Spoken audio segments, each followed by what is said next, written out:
नमस्कार। आज है फरवरी की 15 तारीख, दिन बुधवार। बिहार की खबरों के साथ मैं हूँ राजेश प्रियदर्शी। सुनते हैं पहले मुख्य समाचार। मुख्यमंत्री नीतीश कुमार समाधान यात्रा के तहत मुजफ्फरपुर और समस्तीपुर जिले का दौरा किया। भागलपुर में जेडीयू प्रखंड अध्यक्ष पप्पू यादव पर बदमाशों ने फायरिंग की। केंद्रीय माध्यमिक शिक्षा बोर्ड यानी सीबीएसई की 10वीं और 12वीं की परीक्षा आज से बिहार में शुरू हो गई। और मौसम विभाग के अनुसार वायुमंडल में उच्च दबाव के क्षेत्र में बनने के कारण बिहार की हवा में काफी वृद्धि दर्ज की गई है, जिससे ठंड में थोड़ी सी वृद्धि देखी गई है। श्रोताओं, समाचार विस्तार से जानने से पहले नीचे दिए कमेंट बॉक्स में लिख कर ये बताएं कि इस न्यूज बुलेटिन को आप किस जगह से सुन रहे हैं। अब समाचार विस्तार से।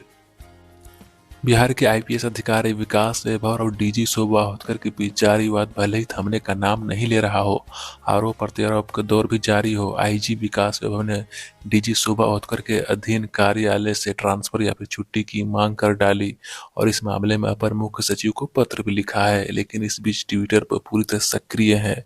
14 फरवरी को एक बार फिर से आईजी विकास वैभव ने ट्वीट किया है कि संस्कृत का श्लोक लिखा है, जिसका अर्थ होता है कि मरणोक वस्त्र या पहनावे से नहीं परंतु केवल सील से ही व्यक्ति विभूति होता है। दरअसल यह विवाद भी विकास विभाग के पहले ट्वीट से ही उपजा था, जब उन्होंने डीजी शोभा होतकर के दुर्व्यवहार का दर्द भरा ट्वीट जताया था।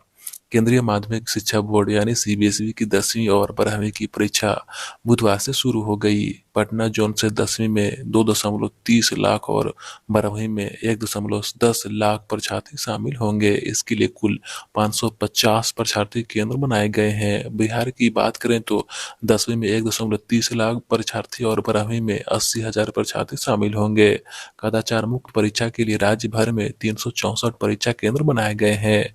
सीबीएसई की 10वीं और 12वीं की 15 फरवरी से 21 मार्च तक परीक्षा चलेगी। वहीं 12वीं बोर्ड की परीक्षा 15 फरवरी से 4 अप्रैल तक होगी। सीएम नीतीश कुमार मंगलवार को मुजफ्फरपुर और समस्तीपुर जिले में समाधान यात्रा पर रहे। इस दौरान पत्रकारों से बातचीत के दौरान बीजेपी पर निशाना साधते हुए उन्होंने कहा कि जीत का दम्भ है, वे खुशी मनाए, हम बिहार को गढ़ने में लगे हैं। वर्ष 2024 के लोकसभा चुनाव में भाजपा के क्लीन स्वीप करने के केंद्रीय गृह मंत्री अमित शाह के दावे पर मुख्यमंत्री ने कहा कि उन्होंने सबको बोलने का अधिकार है, लोग बोलते रहते हैं, हम लोग काम करने वाले आदमी हैं, जनता की सेवा करते हैं, सबके उत्थान के लिए निरंतर कार्य कर रहे हैं। बक्सर के कृष्ण ब्रह्मा के बड़का डकाई गांव स्थित फोर लेन सड़क मंगलवार की शाम मारपीट का अखाड़ा बन गया।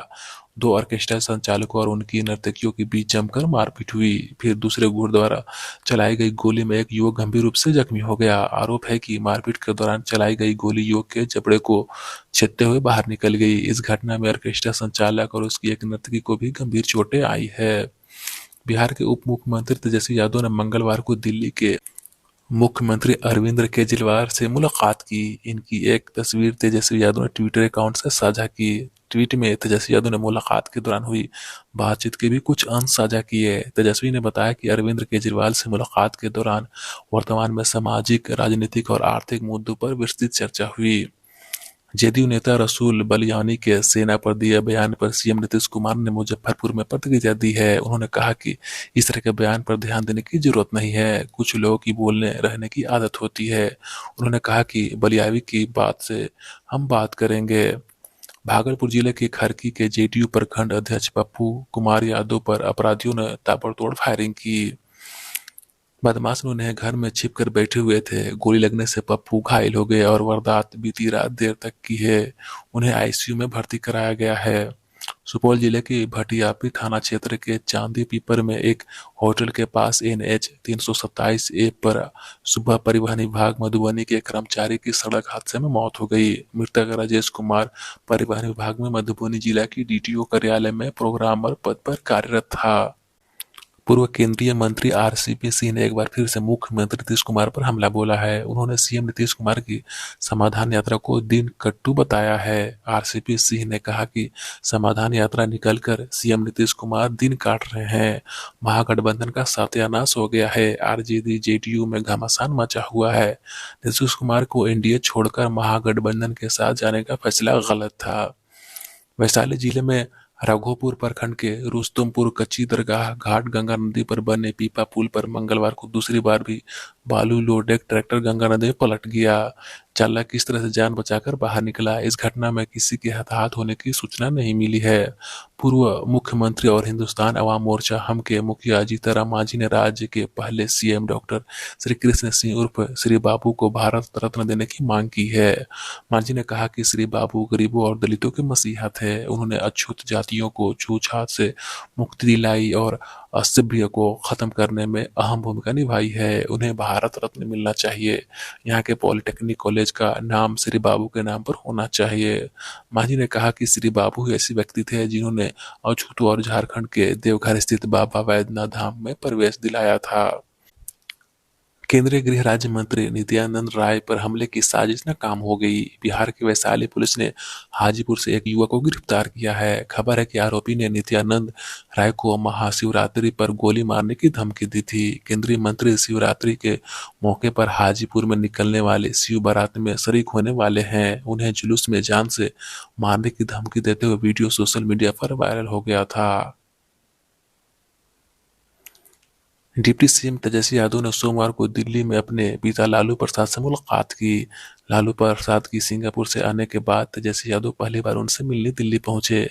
जब उनसे पूछा गया कि लालू यादव पटना कब आएंगे तो तेजस्वी यादव ने कहा कि उन्हें अभी सतर्कता रखने के लिए कहा गया है। सर्जरी होने के बाद इन्फेक्शन का खतरा रहता है, ऐसे में उनका ख्याल रखना बड़ा है। इस वजह से वे सार्वजनिक रूप से लोगों से नहीं मिल रहे हैं। उन्हें जल्द ही पूरी तरह स्वस्थ होकर पटना लौटने की उम्मीद है। बिहार में मौसम ने एक बार फिर से करवट बदली है। राज्य के अधिकांश हिस्सों में तेज पछुआ हवा के प्रभाव से लोग परेशान दिख रहे हैं। सोमवार को पटना सहित राज्य के अधिकांश जिलों में 15 से 25 किलोमीटर प्रति घंटे की रफ्तार से हवा चली, जिससे लोगों को काफी सर्दी का एहसास कराया। तेज धूप निकलने के बावजूद भी लोग ठिठुरते दिखे। विगत 4 दिनों से लोगों को गुलाबी ठंड का एहसास हो रहा था। सुबह शाम ही ठंड पड़ रही थी, लेकिन अब तेज हवा से एक बार फिर से ठंड का एहसास होने लगा है। सुबह और शाम के तापमान में कमी आई है। मंगलवार को सबौर में सर्वाधिक अधिकतम तापमान 29 डिग्री सेल्सियस व बांका में न्यूनतम तापमान 5.8 डिग्री सेल्सियस दर्ज किया गया। सुबह और शाम के तापमान में कमी आई है। मौसम विभाग के मुताबिक अगले 2 दिनों तक न्यूनतम तापमान में 2 से 4 डिग्री सेल्सियस की गिरावट की संभावना है। वहीं पछुआ हवा की गति 20 किलोमीटर प्रति घंटे के आसपास रहने वाली है। मौसम विशेषज्ञों का कहना है कि वायुमंडल में उच्च दबाव का क्षेत्र बने होने के कारण हवा की गति में वृद्धि आई है। इसके प्रभाव से लोगों को फाल्गुन का पूरा एहसास हुआ है। अगले 24 घंटे के दौरान हवा की गति में कोई कमी नहीं आएगी। ऐसे में ठंड के प्रति सावधानी जरूरी है। कृषि विशेषज्ञ का कहना है कि मौजूदा समय में तिलहन फसल के लिए अच्छी है, वहीं गेहूं की फसल के लिए मौसम अनुकूल नहीं हो रहा है। तेज हवा के चलते खेत की नमी कम हो रही है। तेज हवा के चलते सिंचाई करना भी जोखिम पूर्ण है। किसानों को चाहिए कि इस मौसम में गेहूं की फसल की सिंचाई नहीं करे। हवा की रफ्तार कम होने के बाद ही सिंचाई करे। गया कोडरमा रेलखंड पर स्थित वसीना नाला रेलवे हॉल्ट के पास लकड़ी के गट्ठर से टकराने के कारण मंगलवार को नई दिल्ली पुरुषोत्तम एक्सप्रेस ट्रेन के इंजन ऑयल का टैंकर फट गया। इसे घटना पे मौके पर ही रेल यात्रियों में हड़कंप मच गई। हालांकि नई दिल्ली पुरुषोत्तम एक्सप्रेस के चालक की सतर्कता के कारण किसी प्रकार की बड़ी दुर्घटना होने से बच गई। रेलवे की रिपोर्ट से मिली जानकारी के अनुसार नई दिल्ली पुरुषोत्तम एक्सप्रेस वंशी नाला रेलवे हॉल्ट के डाउन लाइन पर गया की ओर से आ रही थी।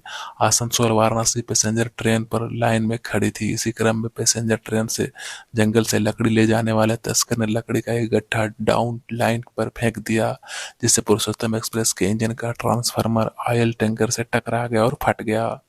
टैंकर फटने के कारण इंजन से तेल का रिसाव होने लगा। इसके बावजूद ट्रेन वहां से करीब 10 किलोमीटर चलकर फतेहपुर रेलवे स्टेशन पहुंची, जहां जांच में ऑयल टैंकर से रिसाव होने की जानकारी मिली। इसके बाद ड्राइवर व गार्ड ने इसकी सूचना रेलवे अधिकारियों के साथ साथ इंजीनियरिंग विभाग की टीम को दी। सूचना देने के बाद पुरुषोत्तम एक्सप्रेस ट्रेन रेलवे स्टेशन पर 2 घंटे तक रुकी रही। औरंगाबाद जिले में 2 अलग अलग सड़क हादसों में 4 लोगों की मौत हो गई। पहली घटना NH-19 पर हुआ, जबकि दूसरा हादसा भेड़िया गांव के पास हुआ। दोनों घटनाओं के बाद शव को पोस्टमार्टम के लिए सदर अस्पताल भेज दिया गया है। सदर अस्पताल में भारी भीड़ उमड़ पड़ी। घटना को लेकर परिजनों के बीच कोहराम मचा हुआ है। पहली घटना नगर थाना क्षेत्र के ओवरब्रिज के समीप की है। वहां अनियंत्रित ट्रक ने बाइक सवार युवक को रौंद दिया। इससे घटनास्थल पर ही दोनों युवक की मौत हो गई। घटना इतना दर्दनाक था कि मृतकों की बाइक लगभग 2 किलोमीटर तक NH 19 पर घसीटती रही। इससे हादसे के बाद ट्रक चालक ट्रक छोड़कर फरार हो गया। मृतक की पहचान टेहरी ओन सोन निवासी संजय चौधरी के रूप में की गई, जबकि दूसरे की पहचान नहीं हो सकी है। हादसे के संबंध में बताया जाता है कि संजय अपने सहयोगी के साथ शिवगंज अपने ससुराल किसी परीक्षा दिलाने जा रहा था, लेकिन ससुराल पहुंचने से पहले संजय और उसके सहयोगी की मौत हो गई। घटना की जानकारी मिलते ही आसपास लोगों की भीड़ जुट गई। बिहार सरकार के सामान्य प्रशासन विभाग ने अंचल निरीक्षक, बिहार सचिवालय सेवा के उप सचिव समेत 1.5 दर्जन से अधिक पद समाप्त करने का संकल्प जारी कर दिया है। 16 सितंबर 2021 से ही पद समाप्त करने का फैसला बिहार सरकार ने लिया था। जिन पदों को समाप्त किया गया है वे सभी 13 विभागों से संबंधित पद है। इसमें से अत्यधिक पद अव्यवहारिक हो गए थे। हालांकि पद समाप्त करने के लिए किए गए फैसले के 1.5 साल बाद संकल्प जारी किया गया है। विभाग ने सरकार के संकल्प 2015 का उल्लेख करते हुए लिखा है कि पद समाप्त करने का प्रावधान नहीं था, लेकिन कैबिनेट ने इसकी समाप्ति करने की अनुशंसा की है।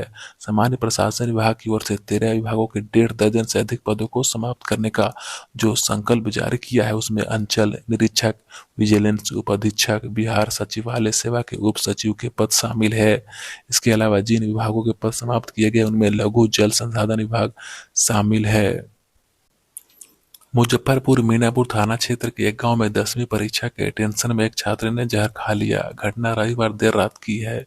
परिजनों ने आनन फानन में इसको इलाज के लिए ब्रह्मपुरा के एक निजी अस्पताल में भर्ती कराया, जहां सोमवार को उसकी इलाज के दौरान मौत हो गई। इसी के साथ इस समाचार का यह बुलेटिन समाप्त होता है। नमस्कार।